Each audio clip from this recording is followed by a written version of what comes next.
원장님 예. 두 가지 말씀을 좀 하고 싶은데요. 하나는 86쪽에 3장 5절에 보면은 너희가 그것을 먹는 날에는 너희 눈이 열려져 선과 악을 아는 신처럼 될 것이라고 하는데, 사실 거기 본문에 보면은 케 엘로힘 요드 에이 토브아라 해서 그 케 엘로힘이 신들로도 번역이 가능한 게 그 뒤에 있는 요드 A가 복수로 받았거든요. 그러니까 너희가 한글 개역 성경에는 그게 하나님처럼 된다고 하는데, 저는 신들처럼 라고 생각을 이제 했고요. 또 한 가지는 이제 오늘 강의를 들으면서 문득 그 가룟 유다 생각이 났어요. 지금 사탄이 뭐 이제 꿰는 자가 되고 뭐 이런 게 바뀌잖아요, 해석에 의해서. 그래서 복음서를 보면 가룟 유다가 굉장히 그 미스테리한 존재예요. 복음서 안에서도 일치하지 않거든요. 예를 들면 이쪽에서는 돈을 받아갖고 가룟 유다가 땅을 샀는데 그 땅을 결국 자기가 써보지도 못하고 죽었다. 이쪽에는 그게 아니라 가룟 유다가 돈을 던져 다시 돌려줍니다. 이거는 불법으로 한 거니까 내가 안 받겠다 하니까 하고는 자살을 해요. 자살하니까 대제사장이 그래? 그러면 이걸 가지고 나그네들의 묘지, 땅에 사람이 그 시체가 무연고자가 있으면 안 되니까 그렇게 사서 아케르다마라고 했다. 이 자체가 벌써 다르거든요. 다르고 안에 이제 최후의 만찬 때 그때 가서 그 예수님이 상징적, 굉장히 암시적으로 너희 중에 한 사람이 나를 팔고 뭐 떡그릇에 손을 넣는 자가 판다라고 할 때까지만 해도 다른 제자들은 전혀 낌새를 치지 못해요.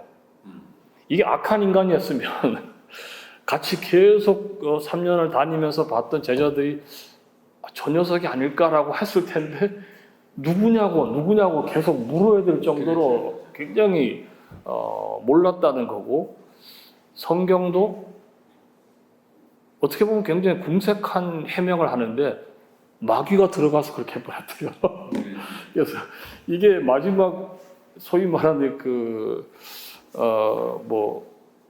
그리스 이쪽의 얘기에서 항상 마지막 안 되면 신이 나타나서 기계에서 나타나서 엑스마키나 해서 데우스 엑스마키나로 끝나는 것처럼 마귀한테 밀어버리면 제일 간단하니까 그렇게 밖에는 설명할 길이 없었다는 거예요. 가룟 유다가 그럴 줄은 정말로 몰랐다는 그 뉘앙스가 복음서에 나와서 이게 지금 사탄이 마귀가 되는 과정이나 유다가 지금 그렇게 마귀가 들어간 인간으로 정죄 내지는 그냥 매몰되는 과정이나 상당히 닮은 점이 있다는 생각을 합니다. 그렇군요. 첫 번째는 정말 잘 지적해 주셨고, 이게 하나님이 아니라 말씀하신 대로 신들이라고 하는 게 낫겠네요.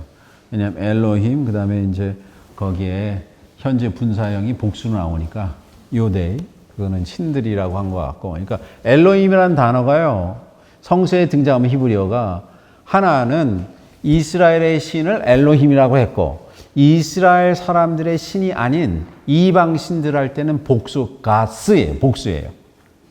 여기 엘로힘은 가스라고 번역하는 게 맞을 것 같아요. 그렇죠? 그러니까 지금 원장님 말씀하신 것처럼 신들처럼 될 것이라는 사실을 안다. 아주 오래된 얘기죠. 그래서 두 번째 가룟 유다는 진짜 그 미스테리를 아는 존재들이 뭐 열광하는, 오늘 뭐 제가 영지주의 문서를 좀 읽어드렸지만, 그래서 이제 영지주의 서클에서는 한 3명이 알았다는 거예요. 3명이 열광해요. 베드로가 아니라, 시몬 베드로나 안드레가 아니라 영지주의 문에서 찬양하는 사람은 하나는 사실은 막달라 마리아고, 막달라 마리아는 성서에서도 예수님이 돌아가실 걸 알고 미리 향유를 깨서 장례를 준비하고, 예수님이 돌아가셨을 때 제자들은 전부 도망갔지만 십자가 밑에 있었고, 그 다음에 안식일 후 처음 무덤에 찾아간 여인도 막달라 마리아고, 그뿐만 아니라 천사가 예수가 부활했다는 사실도 막달라 마리아한테 말했고, 막달라 마리아가 예수님의 부활을 제자들한테 말했는데 제자들이 안 믿었다는 거예요. 정 숨어서. 그러니까 초기 기독교에 막달라 마리아가 수제였었다. 이런 얘기가 많아요. 근데 남성주의적이니까 막달라 마리아를 창녀, 뭐 이런 식으로. 이거는 사실 조직적으로 교회에서 그렇게 아주 치장해 왔죠. 그래서 막달라 마리아 복음서가 있어요. 막달라 마리아 복음서.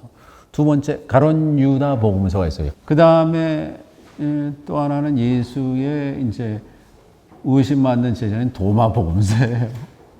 그래서 제가 지금 도마 복음서를 그렇게 좀 다르게 해석하고 있고, 그래서 지금 말씀하신 대로 예수님이 그런 가장 믿을 수 있는 모든 재정권까지 다 맡긴 이 가롯이 이스카리옷이 이 어사신이란 뜻이거든요. 칼제비 유다한테 해줬다는. 그래서 그 유다 복음서 가론 유다에 대한 가장 성서에서 오해받는 사람들 그러면 도마와 가론 유다와 막달라 마리아가 아닌가 그렇게 생각합니다. 네, 감사합니다. 선악과의 의미가 이제 지식, 네. 지식의 나무라고 해서 저는 지식을 바벨탑 사건과 좀 이렇게 연관을 짓고 싶고요. 네.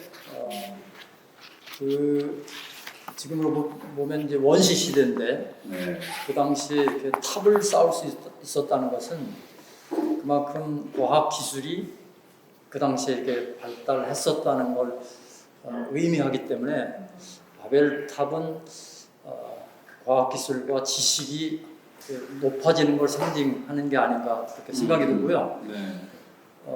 그다음에 이제 현대 지금 21세기 과학을 보면 엄청나죠. 우주에 대해서도 이제 알게 됐고, 이제 인간의 기원도 알게 됐고, 지금 이제 지식이 넘치는 사회가 됐는데, 이게 이제 그 지식이 넘치는 사회가 되면서 영적으로는 오히려 쇠퇴하는 게 아닌가. 그래서 저는 이제 지금 말씀하신 지식이 우리 세상에 대한 지식을 의미하는 게 아닌가 생각을 하고요. 근데 지식에는 이제 피조물 세계에 대한 지식도 있지만 그 하나님 나라의 지식, 그 영적인 지식이 또 다른 지식인데 이 선악과에서 의미하는 지식은 이런 피조물 세계에 관한 지식을 의미하는 걸로 이렇게 이해를 하는 게 어떨까 그런 생각을 좀 했습니다. 네. 근데 이제 선악과를 하나님께서 이제 아담에게 명령을 내리면서 이걸 먹는 날에는 정령 죽으리라 이렇게 표현을 했잖아요. 네. 근데 아담은 죽지 않았거든요. 그렇죠. 900 몇십 살까지 잘 살았는데 네. 그래서 정령 죽으리라는 그 표현의 의미는 이 선악과를 먹게 되고 이제 사람이 지식을 쌓으면 쌓을수록 영적으로는 죽는다는 것을 의미하는 것으로 그렇게 볼 수 있지 않겠나. 그러니까 이제 지금 말씀하신 것처럼 뱀이 현명하다. 현명하다는 것은 그만큼 지식이 많다는 의미도 될 수 있을 것 같고, 그래서 이게 영적인 지식과 이런 피조물 세계에 관한 지식 이 두 가지 측면에서 이 어떤 세계, 피조물 세계에 대한 지식이 많았다. 그리고 이제 아담이 살았던 시대에 점점 지식이 아마 이제 농경 사회니까 지식이 좀 많아졌을 거고, 지식이 많아지면서 그러면 하나님이 없어도 살 수 있는 세상이 됐거든요. 지금 이제 현대인들이 신은 없다고 얘기하잖아요. 그러니까 지식이 많아지면 많을수록 신을 거부하고 영적인 세계를 거부하는 그런 이제 인간의 속성을 이 선악과라는 이 사건을 통해서 저희에게 이렇게 제시해 주는 게 아닌가 그런 생각이 좀 들었습니다. 네네. 죽는다라고 하는 그냥 단순히 그냥 죽는 글자적으로 죽는 거지만 다양한 오인적으로나 그걸 죽는다라고 표현하는 것은 어떤 의미가 있나요? 저는 뭐 죽음을 유일하게 아는 동물이 인간이에요. 다른 동물들은 죽는다고 생각을 안 해요. 그것이 인간의 모탈리티. 아담이라는 거는 멸절성이에요. 인간은 태어나자마자 그 축복을 받았는데 자신이 죽는다는 사실을 알아요. 그래서 내가 죽기 때문에 살아있는 동안 이곳을 천국으로 만들려고 그러는 거예요. 죽은 다음에가 아니라. 그것이 난 복음이라고 생각하거든요. 그래서 정령 죽는다. 이거는 정언적인 표현 같아요. 인간이 죽으니까. 거기 있으면 에덴 동산이라는 생활에서는 그냥 거기서 나오지 않았으면 그냥 영원히 노인으로 어린애로 사는 거예요. 늙음이라는 것 자체가 시간의 흐름이라는 것이 존재하지 않는 존재거든요. 그래서 이제 이곳으로부터 이제 다음에 이제 에덴 동산에 쫓겨난 얘기예요. 이게 들어오지 못하게 만들거든요. 그러니까 인간이 죽으니까. 그래서 정령 죽으리라는 인간이 죽는 존재니까 그렇게 말하지 않았을까? 거기 뱀을 증자시키고 선악과 이 사건 하나님의 뜻이라면 왜 이러겠을까? 그거는 아까도 말씀드렸지만 성서의 가장 그 창세기 소위 말하는 1장부터 11장은 원역사라 그래서 기원에 관심이 있어요. 그래서 여기에 이제 이 사건으로 우리가 신라고 하면서 인간의 수명이 정해지거든요. 그리고 여기에 가장 큰 관심 중에 하나는 인간이 왜 죽을까? 그죠? 죽는다는 것에 대한 설명을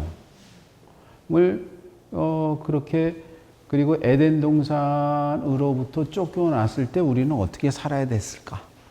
그거에 대한 해석은 좀 제가 파격적으로 한 거고 그래서 그 안에서는 신하고 같이 살았기 때문에 신의 속성이 들어가 있는 다스를 우리가 섭취할 필요가 없었어요.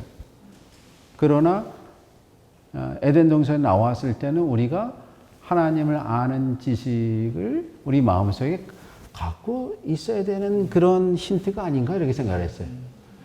나왔지만 지식을 우리가 먹었다는 거예요. 그래서 저는 그걸 긍정적으로 해석을 했고. 네. 저도 그 교수님이 얘기하신 것처럼 일단 성경 얘기 속에서 아담은 처음부터 필멸의 존재로 창조됐다고 저는 생각을 하는 이유가 생명나무를 먹어야 영생을 하거든요. 그러니까 생명나무를 선택하지 못하게 쫓아내버린 거거든요. 그래서 많은 크리스찬들이 처음부터 불멸의 존재로 창조됐다는 그런 근거 없는 생각들을 많이 갖고 있는데 성경 아무리 들여다봐도 필멸의 존재예요. 필멸의 존재가 영생할 기회를 얻지 못하고 나갔다. 그게 핵심이기 때문에 죽음의 기원을 얘기를 한다고 저는 생각을 하고 방금 말씀하신 그 다트에 대한 것도 굉장히 신선하게 제게 인사이트를 주고 그렇습니다. 교수님, 그 생명나무하고 그 지식을 알게 하는 나무를 이렇게 대치시키는 거는 무슨 거기도 뭔가 의미가 있습니까? 왜 그런 것 같아요? 저도 그건 하여튼간 두 나무를 딱 이렇게 한 것이 저는 두 나무가 한 나무이기도 하고 두 나무이기도 하고. 그렇죠. 축자적으로는 생명나무는 영생을 주는 나무인데 이걸 먹으면 안 돼요. 왜냐하면 인간이 죽으니까. 그렇잖아요. 그러니까 인간은 다 죽거든요. 그래서 우리가 인간을 죽으냐?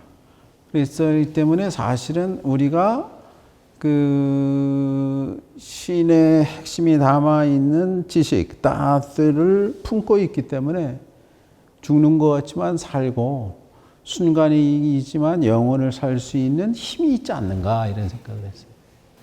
삶과 죽음이 되게 이렇게 이중적으로 계속 다 중첩돼서 그런 것 같아요. 하나인 것 같아요. 선과 악 뭐 그런 것처럼 삶이 죽음이고 이거 우리가 매일 사는 거지만 매일 죽는 거잖아요. 매일 죽는 거거든요. 그렇죠. 매일 사는 거고. 근데 영원히 사는 거는 영원히 죽은 거예요. 그러니까 이 두 개가 같은 거잖아요.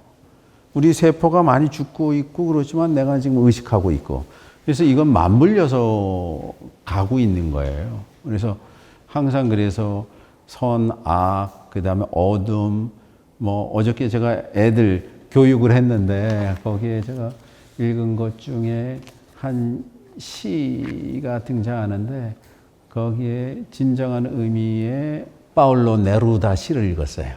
칠레 최고의 시인인데 이 사람이 이제 자신의 삶에 있어서 uses of sorrow, 시 제목이 uses of sorrow예요. 슬픔의 쓸모. 슬픔의 쓸모. 그래서 내가 사랑하는 한때 사랑했던 여인이 없어진 거예요. 그래서 그녀가 나한테 gave me a box of darkness. 나한테 어둠으로 가득 찬 상자를 하나 줬다. It takes many years to understand. 많은 세월이 걸려 understand. That was also gift. 그것이 선물이라는 사실을 알기까지 오랜 세월이 걸렸다. 그건 darkness가 gift였다는 거거든요. darkness가. 그러니까 인생에서의 해피니스보다도 해피니스는 어떻게 물질적인 것으로도 해피니스가 있지만 해피니스 상위 개념은 joy예요, joy, 환희. 환희는 슬픔이 만들어내는 예술 작품이에요. 그런데 해피니스는 외적인 게 기대해서 얻는 거거든요. 그렇기 때문에 sorrow하고 joy는 하나예요. 이걸 자꾸 구별하려고 그러니까 십자가가 부활이라는 거예요. 이런 패러독스가 어디 있어요? 죽음이지만 삶이라는 거거든요. 세네카가 사람이 잘 죽기 위해서는 일생이 걸린다 그러잖아요. 그래서 꼬띠 엘 모리, 그 자신이 day every day. 세네카가 매일 죽겠대. 그것이 매일 사는 거거든요. 여기서 아담과 이브 이 얘기도 신라권 얘기도 밀턴 신라권도 그 얘기예요. 나오는데 나왔기 때문에 이 순간의 삶이 영혼으로서 살려는 인간의 의지가 생겨서 문화도 말고 불명도 만드는 거죠. 이것이 우리가 죄를 졌기 때문에 이게 영원한 저주가 아니라 더 소중하다는 거 아닙니까? 그래서 좀 하루를 마르크스 아울렐리우스도 인생의 마지막 날처럼 산다면 당신 잘 사는 겁니다. 이렇게 말합니다. 제가 이해하는 바로 말씀하신 거 정말 저도 이렇게 느낌이 오는데요. 네. 어린애들이 태어나면 네. 의식이 거의 없잖아요. 의식이. 나체인지도 잘 모르고. 그렇지만 이제 그때 지식이 들어와서 나를 알게 되고 의식을 하게 되면 지식을 갖게 되면 네. 의식에 의해서 알에 의해서 죽음을 이해하게 되는 거고 이해할 때 죽음이 들어오는 거 아닙니까? 그렇죠. 그 이해하기 전에는 죽음이라는 게 없는 거고. 없었죠. 그러니까 안다는 자체가 죽음을 이해하게 된 계기가 된 거고. 맞아요. 그렇게 이제 의식이 들어와서 이게 선악이라는 개념과 지식의 개념이 생겼기 때문에 죽음이라는 개념 자체도 우리 인간 세계에 들어온 거라고 이해가 되고 뱀이라는 얘기는 그 현명한 그 메타포 내지 은유적인 것으로 계속 묘사가 됐는데 그 현자라의 의미에서 이런 죽음과 앓을 알게 해주는 어떤 트리거 역할을 하는 어떤 그런 존재로 지금 이 창세기에 쓰여지지 않았나. 뭐 그렇게 저는 그냥 이해가 되는 것 같습니다. 이게 껍질 벗기다는 것이 자기 탈피면서 자기 죽음이잖아요. 셀프 오버커밍. 니체가 인간을 그 짜라시 유스타는 이렇게 말해 이렇게 정의를 해요. 인간은 극복돼야 될 어떤 것이다 이렇게 하거든요. 에트바스, something이라고 극복돼야 될. 극복되지 않고 예전에 있던 그대로인 건 죽은 거라는 거죠. 그래서 지금 선악을 알게 되는 의식부터 죽음이라는 의식을 있다는 거를 그 뱀이라는 동물을 통해서 알려준 거고. 그래서 제가 한 가지는 영어로 뭐 cunning, crafty 이런 뭐 킹 제임스 버전이나 그런 번역은 잘못된 번역이 아닌가. 그것은 아까도 말씀드렸지만 라틴어 번역에서 오해성이 온 거고 히브리어에서나 여기에서는 아롬은 한 번도 크래프트라는 의미가 아니에요. 현명한이죠, 현명한. 현명한이고 오히려 그거를 왜곡한 거다 이렇게 생각합니다. 한마디만. 네, 저는 그 창세기에서 아담과 하와가 잃어버린 생명나무가 계시록 마지막 22장에 다시 등장을 합니다. 그래서 그렇죠. 창세기에 등장했던 생명나무가 성경 내내 안 나오다가 계시록 마지막 22장에 생명나무가 다시 나올 때 굉장히 저는 벅찼고 창세기의 생명나무와 계시록의 생명나무 사이에 저는 예수 그리스도의 십자가가 있다고 생각을 합니다. 그렇죠. 그래서 인간이 죽을 수밖에 없는 그런 운명을 타고났지만 예수 그리스도의 십자가, 그러니까 죽음이 곧 부활이라고 하는 그런 패러독스를 이해할 때, 그걸 깨달을 때 계시록의 생명나무를 우리가 다시 만날 수 있지 않을까 생각이 들고요. 저는 코라에 올 때마다 신청이가 인당수에 빠지는 거예요. 신청이가 인당수에 빠지지 않았으면 그냥 결손 가정의 자기의 아버지의 정말 찌질한 그냥 불쌍한 소녀로 끝났을 텐데 자기 희생에 그 몸을 던진 과감한 용기가 있나요? 결국은 많은 사람을 살리는 그런 충청의 이야기를 저는 항상 읽으면서 되게 감동을 받거든요. 교수님이 창세기 맨 처음에 시작할 때 거룩한 이야기의 그런 끈, 거룩한 끈이다 이야기는 그 다음에 이야기가 가지고 있는 힘 이런 거에 대해서 이야기를 해주셨을 때 저도 굉장히 많이 공감을 하고 그러니까 2017년도에 그 안성에 있는 하나원 탈북한 사람들이 잠시 머무르는 하나원의 자원에서 탈북 청소년들이 1년간 지도한 적이 있습니다. 근데 그때 그 탈북 청소년 아이들이 놀랍게도 우리나라의 전래 동화를 하나도 모르고 스토리텔링이 전혀 안 되어 있는 알고 있는 이야기는 장군님이 어쩌고 저쩌고 하는 거 빼고는 정말 콩쥐팥쥐 우리가 알고 있는 뭐 기본적인 이야기 하나도 몰라서 그때 제가 했던 것은 그냥 많은 이야기들을 알려준 건데 굉장히 재밌어하고 그때 그 아이들이 그 이야기를 갖고 이야기를 옛날 얘기 하듯이 했을 때 굉장히 친밀해지고 일주일도 안 되는 시간 사이에 굉장히 친해졌거든요. 그래서 저도 그때 그 아이들과 옛날 이야기 해주면서 친해졌던 그런 경험이 있어서 이야기가 갖고 있는 힘이 얼마나 대단한지를 그때 체험을 했었습니다. 그래서 코라에 올 때마다 교수님의 이야기를 들으면서 저도 매일매일 사도 바울이 나는 날마다 죽노라 하는 것처럼 저의 그 작은 셀프를 죽이고 정말 대문자 셀프로 거듭나는 것 같은 그런 기분이 들고 그래서 정말 창세기에서 아담과 하와가 잃어버렸던 생명나무를 계시록에서 다시 하나님께서 보여주시는 걸 통해서 그러면 그 생명나무를 얻기 위해서는 어떻게 해야 되나 했더니 제가 나름대로 성경을 읽으면서 깨달은 것은 성경에 있는 나무는 3개다. 창세기의 생명나무, 계시록의 생명나무, 그 사이에 예수의 십자가. 이거 핵심을 딱 꿰시네요. 그러니까 거기 있는 제가 그 다하스의 핵심이 십자가라고 생각을 해요. 다하스는 당신이 감히 져야 될 십자가를 알고 있으니까 그거를 감히 지겠습니까? 그래서 bear your own cross 거든요. 사람이 십자가 안 질라 그래요. 부활만 하려고 그러지. 이 크로스라는 거는 어쩔 수 없이 짧은 인생에 자기가 해야 되는 유일한 임무예요. 그건 누가 찾아야 되냐? 각자 찾으세요. 그걸 찾으면 목숨 바칠 수 있어요. 그래서 제가 예전에 책에도 그걸 썼는데 그걸 이 스타우로스라는 그리스 단어가 십자가거든요. 로마의 극형이에요. 이 극형에 딱 바로 서기 위해서는 요 끝이 뾰족해서 굳건히 지구 중심에 딱 박아야 돼. 이게 뿌리예요. 제가 나무 얘기할 때. 안 보여요. 그리고 이거는 하늘 위로 올라가야 돼요. 거기에 모든 걸 바쳐야 되거든요. 그때 이 스타우로스의 같은 어원이 스타일이에요. 스타일.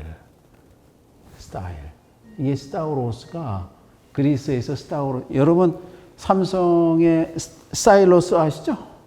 그게 거기서 왔어요. 스타일러스가 글 쓰는 거. 이게 연필이죠. 스틸로. 프렌치어로 스틸로라고. 이게 연필이에요. 연필 쓰면 그 사람의 서체가 나오면 그 사람이거든요. 이게 자신만의 스타일을 만드는 거예요. 자신만의 스타일을 나만의 스타일이 있다. 그러면 내가 모든 걸 바칠 수가 있죠.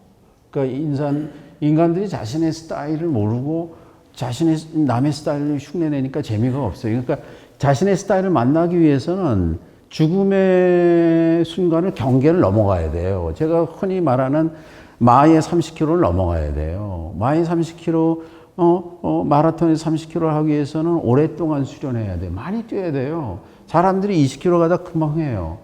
그러다가 남이 하는 거 하는데 마의 30km를 하기 위해서는 연습을 해서 나를 도와주는 도파민이 등장을 해요. 그게 이제 나의 고통을 없애주고 내가 십자가를 지을 수 있는 힘이 되는 거거든요. 그런데 이 마의 30km를 안 가고 자꾸 남의 얘기를 갖고 남이 원하는 삶을 쓰면 남에게 의존해요. 그게 뭐냐면 알코올하고 마약이에요. 젊은 애들이 그러고 가는 거예요. 거기까지 안 가고. 그러니까 어느 수준의 30km를 뛰기 위해서는 이게 러너스 하이라고 내가 뿅 가야 되거든요. 뿅 가게 만들어준 게 저는 오늘 말한 아담과 이브가 말한 다스예요. 그게 깨달음이 있으면 그게 내 안에 있다. 그리고 그거를 작동시켜라. 이게 복음이라고 생각해요. 그걸 작동해. 이거를 진짜 그리스도계에서는 이건 원죄의 시작인데 저는 구원의 시작이라고 생각해요. 그게 21세기에 새롭게 펼쳐질 새로운 기독교의 핵심일 수도 있어요.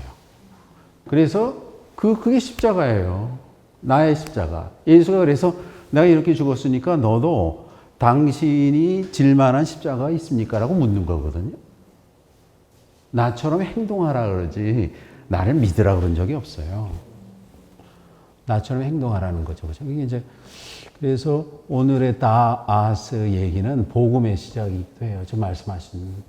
그래서 그 나무거든요, 나무. 예. 그래서 예, 바벨탑도 그렇고 지구라트도 그렇고 피라미드 그렇고 다. 그다음에 이게 야곱의 사다리에 기가 막히게 나와요. 야곱의 사다리 맨 위에 올라가는데 이게 이 하나하나가 있지 않으면 저기 못 올라가요. 이게 하나하나는 건 일상이에요. 일상의 이 시간에 내가 그걸 밟지 않으면 꽃다지 못 가거든요.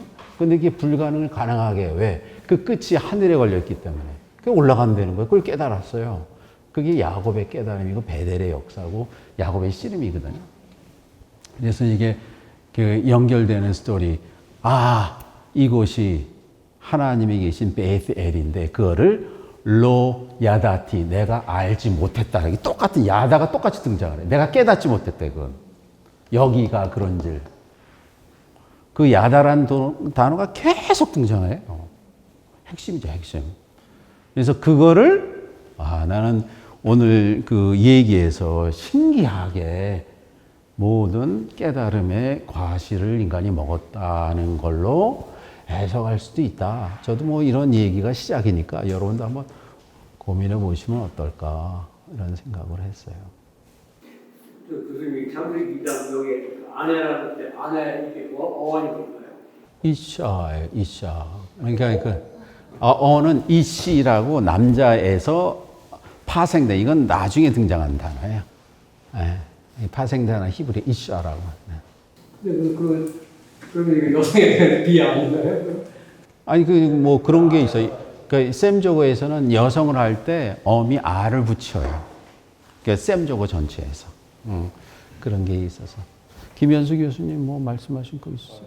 아니요, 오늘은 제가 지금 굉장히 혼동스러워가지고